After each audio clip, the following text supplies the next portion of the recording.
সুদখোরও মসজিদে যায়, ঘুষখোরও মসজিদে যায়, বরং মসজিদের কাজ লাগলে হেরা আরো রড বেশি দেয়, সিমেন্টও বেশি দেয়, ঠিক না?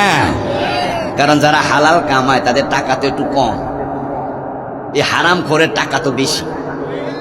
এই জন্য হে একাই 1 টন দিয়া দেয় রড, 500 বস্তা সিমেন্ট দিয়া দেয়, হে আরো বেশি দেয়। আবার ঘুষখোরেরা সুদখোরেরা বেশি দেওয়ার পিছনে আরেকটা কারণ আছে।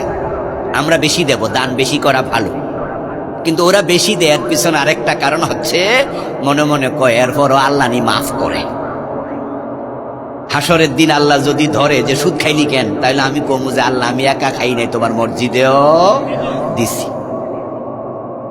এ জাতীয় চিন্তা থেকে হারাম খোরেরাও তার আল্লাহর পথে দান করে, কিন্তু তাদের দান কবুল হবে না, তাদের নামাজ ইবাদত কবুল হবে না। আমি আশ্চর্য হই যখন সুদখোরদেরকে জান্নাতের আশা করতে দেখি। সুদখোরও আল্লাহ আমাদের জান্নাত দেও, সুদখোরও কয় আমিন। আমি কয় কি বেটা, জান্নাত কি এত সোজা? قال رسول الله صلى الله عليه وسلم من أكل درهم ربا وهو يعلم أنه أشد من 36 زينا। নবীজি বলেন, যে ব্যক্তি জেনে বুঝে 1 টাকা সুদ খায় তার আমলনামায় 36 বার জেনার গুনাহ লিখে দেয়া হবে। আশাদ্দু 36 বারের চেয়ে আরো জঘন্য, আরো বেশি। 1 টাকা সুদ খেলে 36 বার জেনা, 100 টাকা সুদ খেলে 3600 বার জেনা, 1000 টাকা সুদ খেলে 36,000 বার জেনার গুনাহ হয়। আর এই বেড়া আবার কয় আমিন, আল্লাহ আমার বেহেশতটা দিও। হাদিসে আছে রিবা 73 বাবান আইসারহু আন ইয়ানকিহুর রাজুলু উম্মাহু। সুদ খেলে বড় বড় 73টা গুনাহ হয়, তার মাঝে সবচেয়ে ছোট গুনাহটা হলো নিজের মায়ের সাথে জেনা করা। ও সুদখোর আর কত নিচে নামবা। আর সুদের সবচেয়ে বড় গুনাহটা হলো আল্লাহ এবং তার রাসূলের বিরুদ্ধে যুদ্ধের ঘোষণা দেয়া। এটা কোরআনের আয়াত, এটা কোরআনের আয়াত। ইয়া আইয়ুহাল্লাযীনা আমানুত্তাকুল্লাহ ওয়া যারু মা বাকিয়া মিনার রিবা ইন কুনতুম মুমিনিন ফাইন লাম তাফআলু ফাযানু বিহারবিন মিনাল্লাহি ওয়া রাসূলিহি। আল্লাহ বলো, ঈমানদারেরা যারা সুদ খাইতা, সুদ তোমরা ছেড়ে দাও যদি তোমরা মুমিন হও।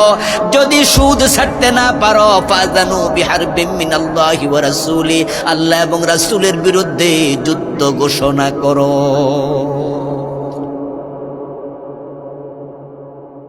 যারা হারাম খাচ্ছেন তারা আজকে থেমে যেতে হবে। আমি থামাতে এসেছি 5টি কাজ থেকে।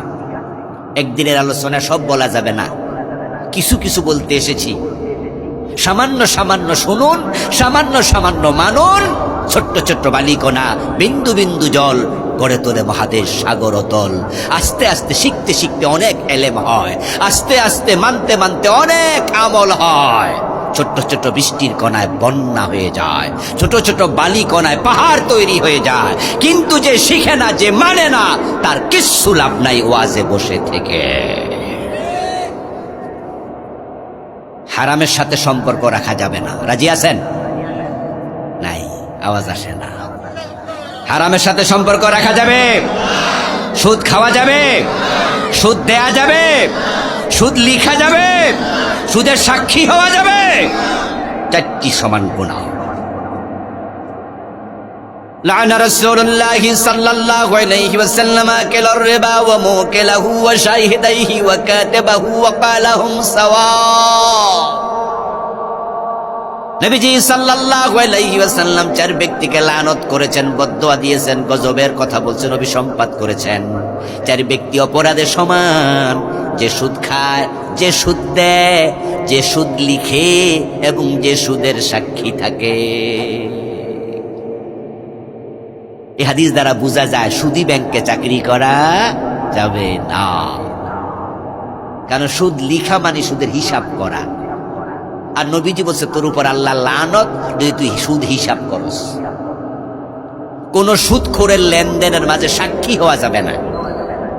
আপন জনদেরকে সাক্ষী বানাইয়া বিভিন্ন ব্যাংক থেকে, বিভিন্ন সংস্থা থেকে, বিভিন্ন রকমের অর্থনৈতিক প্রতিষ্ঠান থেকে সাক্ষী বানাইয়া সুদ আনে, এমন কাজে আপনি সাক্ষী হবেন, আপনার উপর আল্লাহর গজব।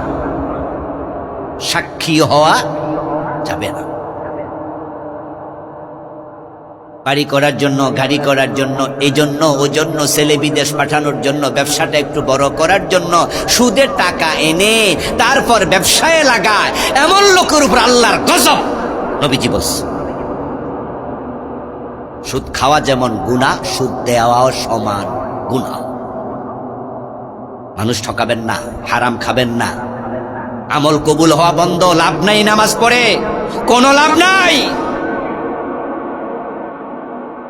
এখন আজকে আমার ওয়াজ শুই না, এই জাতীয় অপরাধে যারা অপরাধী তারা মনে মনে যদি কয় যা তাইলে নামাজই পড়তাম না, হুজুর যেহেতু কইছে এরকম করলে নামাজ পড়লে নামাজ হইব না, তাইলে আর ফইরা লাভ কি, তাইলে আর পড়তাম না। আচ্ছা বলুন তো, আপনি যদি নামাজ ছাইরা দেন আল্লাহর খুব লস হয়ে যাবে, ঠিক না? লসটা কার? কথা বলতে হবে তো, লসটা কার? আপনার। আপনার মতো লোক নামাজ ছাইলে আল্লাহর কি আসে যায়? আপনি রাগ দেখান কার লগে? আল্লাহর লগে। যে নামাজই পড়তাম না যেহেতু কবুল হয় না, তা আপনি নামাজ না পড়লে আল্লাহর কি ক্ষতি?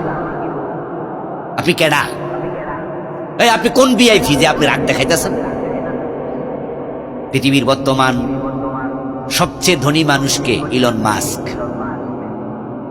ওই ইলন মাস্ক কত হাজার কোটি, কত বিলিয়ন ট্রিলিয়ন ডলারের মালিক আমরা জানিও না।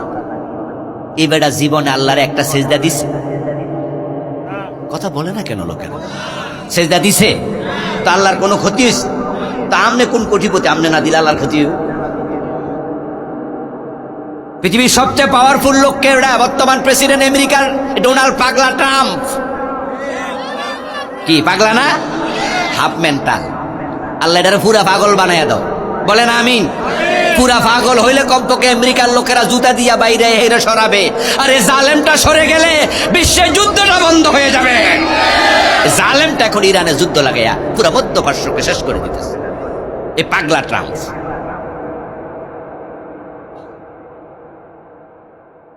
এই পাগলটা ক্ষমতার দিক থেকে বর্তমান পৃথিবীর সবচেয়ে বেশি পাওয়ারফুল। আমেরিকা এমন এক রাষ্ট্র যারা তামাম পৃথিবীকে ডমিনেট করে, আর সে দেশের রাষ্ট্রপ্রধান তো, প্রেসিডেন্ট তো, সাংবিধানিক পাওয়ার খুব বেশি। এবার বলুন তো, এই ডোনাল্ড ট্রাম্প আল্লাহরে সেজদা করছে কয়দিন? এত সহজ জবাব দেন না কিছু মিয়ারা, ভাইয়ারা বলেন না, জবাব সেজদা দিছে। আচ্ছা আল্লাহর কোনো ক্ষতি? আপনার কদ্দুর ক্ষমতা আছে আপনার রাগ দেখাইয়া সেজদা ছেড়ে দিবেন? আর ছাড়লে আল্লাহর কি লস? লসটা কার? আপনার। তাহলে এবার সবাই একটা আওয়াজ করে বলুন, নামাজ ছাড়বেন না হারাম ছাড়বেন? কথা বলেন, নামাজ ছাড়বেন না হারাম ছাড়বেন?